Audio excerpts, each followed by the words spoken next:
अलग अलग विभागों को अगर हम देखेंगे तो कुल मिलाकर के 4.5 लाख से अधिक प्रदेश के युवाओं को प्रदेश के अंदर सरकारी नौकरी देने का कार्य विगत 4.5 वर्ष के अंदर हमारी सरकार ने प्रदेश के अंदर किया।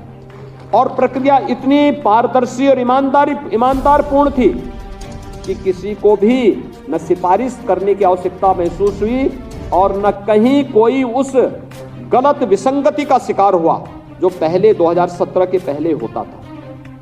कौन नहीं जानता 2017 के पहले क्या होता था। 2017 के पहले नियुक्ति निकलती थी तो चाचा भी, भतीजा भी और भांजे भी, महाभारत के सभी रिश्ते वसूली में निकल पड़ते थे और गांव-गांव में उनके ठेके चल पड़ते थे, वसूली के अड्डे शुरू हो जाते थे और इसमें वसूली वो करते थे और बाद में उस प्रक्रिया से जुड़े हुए अधिकारी बलि का बकरा बनते थे। लेकिन आपने देखा होगा कि चयन की प्रक्रिया में अगर कहीं कोई विसंगति हुई तो हमें उस प्रक्रिया को निरस्त करने में हमें कोई संकोच नहीं हुआ।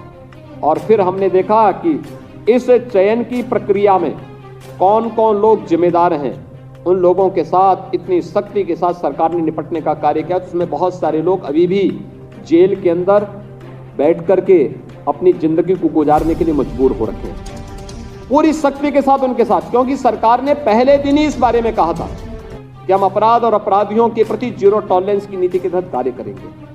अपराध और अपराधी, अगर किसी युवा के जीवन के साथ कोई खिलवाड़ कर रहा है वो अपने आप में एक अपराधी है और उस अपराधी को बख्शा नहीं जाएगा।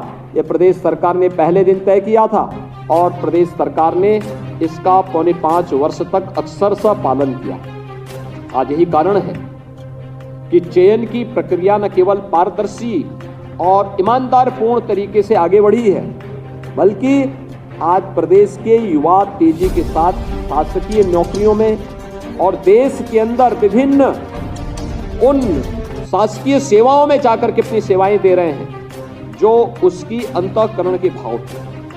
पठन पाठन का एक बेहतर माहौल प्रदेश के अंदर हुआ है।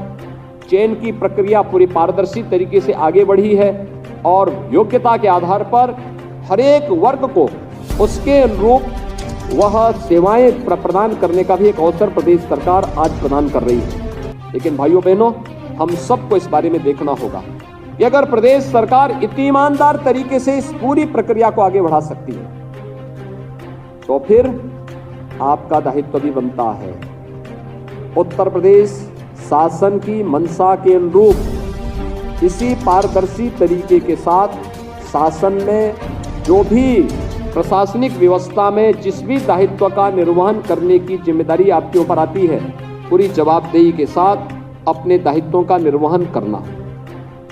और नहीं तो क्या होता था, आपने देखा होगा कि इससे पहले क्या होता था, उत्तर प्रदेश लोक सेवा आयोग हो, उत्तर प्रदेश माध्यमिक शिक्षा या उच्च शिक्षा आयोग हो, क्या चीजें चलती थी वहां पे। बेसिक शिक्षा में क्या होता था, लेखपालों की प्रक्रिया, भर्ती की प्रक्रिया प्रारंभ होती थी और क्या नहीं होता था, मुझसे ज्यादा आप जानते हैं, क्योंकि आप में से बहुत सारे लोग ऐसे रहे होंगे जो उस प्रक्रिया से उस समय गुजरे होंगे और जिन पर उस समय हो सकता है कि वहां पर विसंगतिपूर्ण भर्ती की प्रक्रिया नहीं होती। तो आप में से बहुत सारे युवाओं का चयन आज से 5 साल पहले, 7 साल पहले हो चुका होता, लेकिन इसलिए नहीं हो पाया क्योंकि पहले की सरकारों की नीयत साफ नहीं थी, वे ईमानदार नहीं थे। और जो स्वयं के प्रति ईमानदार नहीं है वह आपके प्रति या व्यवस्था के प्रति ईमानदार क्या होता। और यही कारण था कि प्रदेश पिछड़ता गया, प्रदेश में कानून व्यवस्था की स्थिति बदहाल हो गई, प्रदेश में आस्था के साथ खिलवाड़ होने लग गया, प्रदेश में कोई पर्व और त्योहार नहीं मनाए जा सकते थे।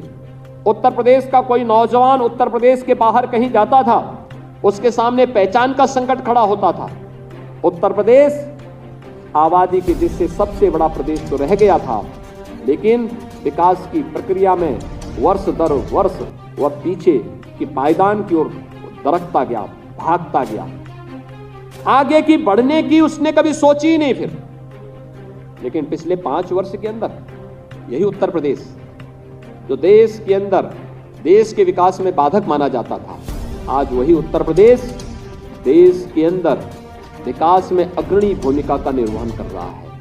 ये वही प्रदेश है ये वही प्रदेश है जिसको माना जाता था कि उत्तर प्रदेश के कारण देश का विकास रुक जा रहा है।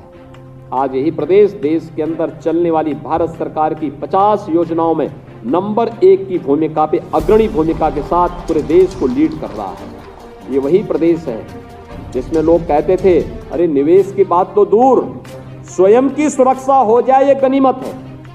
आज वह देश के अंदर अगर 3 राज्यों में या 2 राज्यों में किसी विदेशी या देशी देश के किसी उद्यमी को या किसी निवेशक को निवेश करना होगा तो उन 2 राज्यों में यूपी एक राज्य होगा जिसमें उसको निवेश के लिए सबसे अच्छा गंतव्य मिलेगा, वो यूपी है। आज देश की अर्थव्यवस्था की तर्ज पर उत्तर प्रदेश भी देश की नंबर 1 की अर्थव्यवस्था बनने की ओर अग्रसर हुआ है। प्रयास करने से सब कुछ हो जाता है, लेकिन इसमें एक व्यक्ति का नहीं, एक टीम काम जब करती है, सामूहिक रूप से हर एक व्यक्ति अपनी अपनी जगह पे कार्य करता है, उसके परिणाम देखने को मिलते हैं। बेहतर कानून व्यवस्था ने आज प्रदेश के अंदर निवेश को आगे बढ़ाया है। निवेश के कारण प्रदेश में रोजगार बढ़ा है, विकास की प्रक्रिया तेजी के साथ आगे बढ़ी है। आज उत्तर प्रदेश भी एक्सप्रेस वे बना सकता है। उत्तर प्रदेश सबसे अधिक एक्सप्रेस वे बनाने वाला प्रदेश, उत्तर प्रदेश सबसे अधिक एयरपोर्ट बनाने वाला प्रदेश, उत्तर प्रदेश सर्वाधिक मेडिकल कॉलेज बनाने वाला प्रदेश, उत्तर प्रदेश सर्वाधिक गरीबों को आवास देने वाला प्रदेश, उत्तर प्रदेश देश के अंदर हर एक मामले में नंबर 1 की ओर बढ़ता हुआ उत्तर प्रदेश। लेकिन यह तब संभव हो पाया है जब सोच ईमानदार हो, और ईमानदार सोच ने एक दमदार काम के साथ आज प्रदेश सरकार को देश के सामने प्रस्तुत किया है। और उस प्रक्रिया के साथ आज आपको जोड़ने के लिए नियुक्ति की ये प्रक्रिया यहाँ पर संपन्न हो रही है। मैं सभी नायब तहसीलदारों को, जो यहाँ पर चयनित 9 नायब तहसीलदार हैं या फिर राजकीय माध्यमिक स्कूलों में, कॉलेजेस में प्रवक्ता हैं, सहायक अध्यापक हैं, जिनका आज यहाँ पर सफलतापूर्वक चयन हुआ है, ये सभी पूरी ईमानदारी के साथ अपनी जिम्मेदारी का निर्वहन करेंगे। इस विश्वास के साथ मैं आपको, आपके परिवार के सभी आपके अभिभावकों को, आपके मित्रों को, आपके शुभचिंतकों को इस अवसर पर बधाई देता हूं और विश्वास करता हूं कि आप सभी लोग मिलकर के उत्तर प्रदेश को नंबर 1 का प्रदेश बनाने में अपना अपना योगदान अपने अपने कार्य क्षेत्र में देंगे। आप सबको मैं इस अवसर पर हृदय से बधाई देता हूं। चयन की प्रक्रिया को ईमानदार और पारदर्शी तरीके से आगे बढ़ाने के लिए सभी संबंधित संस्थाओं को हृदय से धन्यवाद देता हूं और राजस्व विभाग को भी और माध्यमिक शिक्षा विभाग को भी इस पूरी प्रक्रिया को समय पे वियाचन भेजना, समय समय पर उसकी समीक्षा करना और चयन के बाद नियुक्ति पत्र देकर के सभी चयनित अभ्यर्थियों को सम्मानित करने के लिए, जोड़ने के लिए भी हृदय से धन्यवाद देते हुए आप सबके प्रति अपनी शुभकामनाएं देता हूं। धन्यवाद। जय हिंद।